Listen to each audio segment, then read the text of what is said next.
What's up, sunshine? Welcome to CNN 10 on 11/12. We've got your news for you this Tuesday, November 12th. Remember to submit your unique vocabulary words for tomorrow's Your Word Wednesday. Put your school name, your word, and definition in the comments section of my most recent post on my @CoyWire social accounts, and we'll choose one winner to work into tomorrow's show. All right, we've got lots to get to, so let's hop right into it, starting with U.S. politics, where the balance of power in the nation's capital is nearly set. Ballots are still being counted in a number of congressional races, and even with some races still undecided in the Senate, CNN projects that Republicans will now control the chamber with at least 52 out of the 100 seats. The party will need to choose a new Senate Majority Leader before the new Congress convenes in January. The Senate takeover was the first big election night success for Republicans, flipping seats in Ohio, West Virginia, and Montana. It's a big victory for the party, which hasn't had a majority in the chamber since 2021. There are still two Senate races still to be declared, those in Arizona and Pennsylvania. And on the other side of Washington, D.C., the fate of the House of Representatives remains up in the air. Republicans are trying to defend their narrow majority there, and CNN has not yet projected winners in more than a dozen House races. Meanwhile, American voters chose former President Donald Trump to be the 47th president of the United States. Trump and his team are working on building the president-elect's administration at his Florida property in Mar-a-Lago.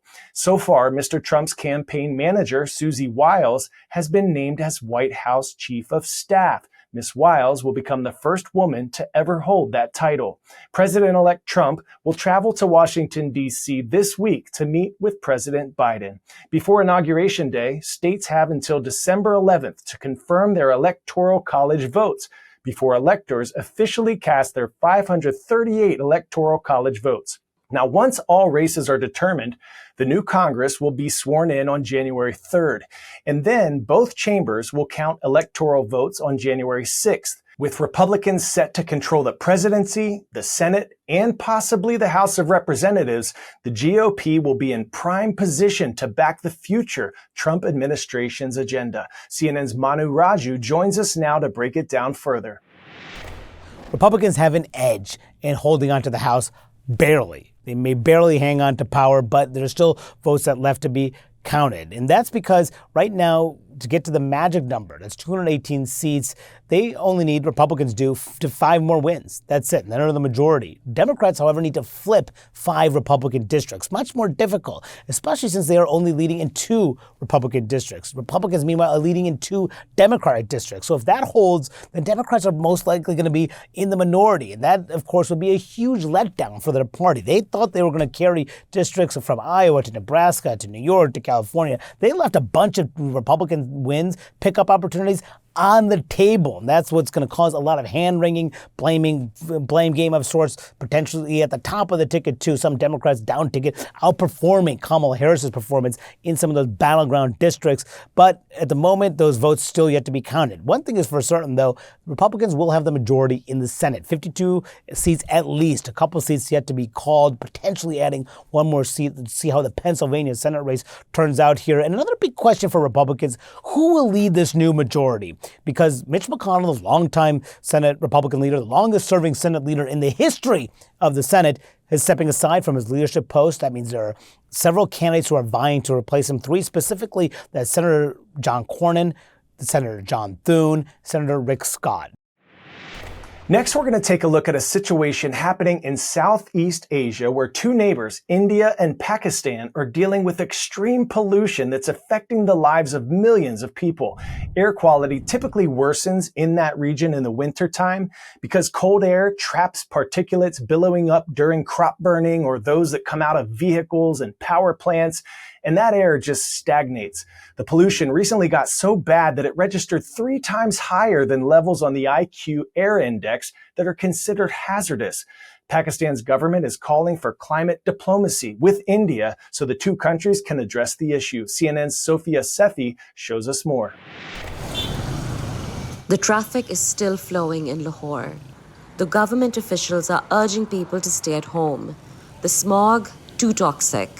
For a city that often ranks as one of the worst in the world for air pollution, face masks are mandatory.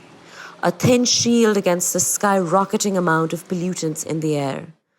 The city's air quality index topped 1,000 again last week. That's an unprecedented level, as the IQ Air Index defines hazardous as anything over 301.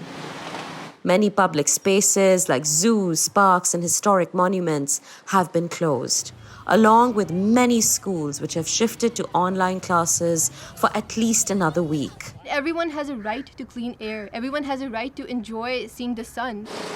Some types of tuk-tuks and barbecue restaurants have been banned, but the smog is a recurring problem, especially at this time of the year, when particles from low-grade diesel fumes and crop burning get trapped in the cold air, and some residents say that the closures aren't stopping that. They have closed schools that don't create the smog. They have not closed the factories and brick kilns. They are now closing the things which create the smog. Delhi's air has also reached hazardous levels in recent days, though some residents are still exercising outdoors. The World Health Organization says breathing toxic air is harmful and can cause strokes, heart diseases, and respiratory infections. One clinic in New Delhi says there is a 20 to 25% rise in patients, especially after the Diwali holiday, when people set off illegal fireworks. Sore throats, burning eyes, and trouble breathing are common complaints. I have a severe cold and cough. No medicine seems to be working. I have been taking medicines, but there is no relief. Officials in New Delhi began a trial program recently to spray water from drones to clear away dust and pollutants. But critics say this is just a band-aid. And the smog problem in South Asia is in need of more long-term solutions. Last week, we saw how the famous Trevi Fountains renovation has some tourists in Rome working around barriers for photo ops and has them doing the traditional coin toss into a makeshift pool. But it turns out, thanks to renovations, some visitors will get the chance of a lifetime to see the masterpiece up close. CNN's Barbie Latza-Nadeau shows us how it's all part of a plan to study the crowds that visit the iconic landmark.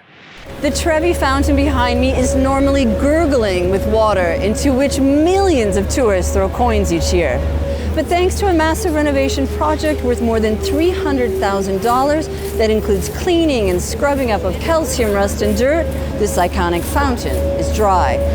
You know, where the water should be is this metal walkway that is going to offer the tourists who come here a rare opportunity to take an intimate look at this 18th century masterpiece. The fountain's last cleaning and repair began in 2014 and took more than a year.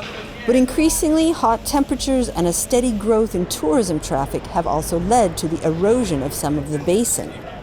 The Trevi project is one of many conservation and renovation projects slated to finish in time for the kickoff of the Vatican's Holy Jubilee year of 2025, which will draw millions more visitors than usual to the Eternal City's popular sites.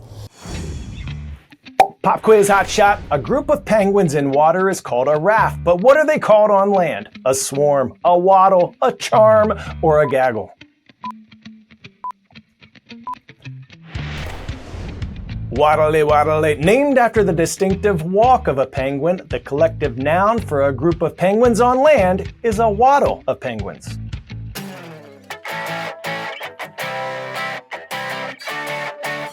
All right, for today's story, getting a 10 out of 10, what do you call a penguin on a sandy beach? Lost. This emperor penguin was found isolated on a beach in Western Australia more than 2,000 miles from its home in Antarctica. Conservation officials said it most likely followed a northward current a bit too far while looking for food. Apparently directions got frost in translation. Poor thing looked malnourished when they found him, but he's now in the capable hands of a local wildlife caretaker. Poor guy just wanted some food. All right, shout out time now. We are sending some love to Santan Junior High School in Chandler, Arizona. We see you, Storms. Thank you for subscribing to our CNN 10 YouTube channel and putting your shout out request in there. Thanks for making us part of your day. Rise up, everyone. I'll see you right back here tomorrow on CNN 10.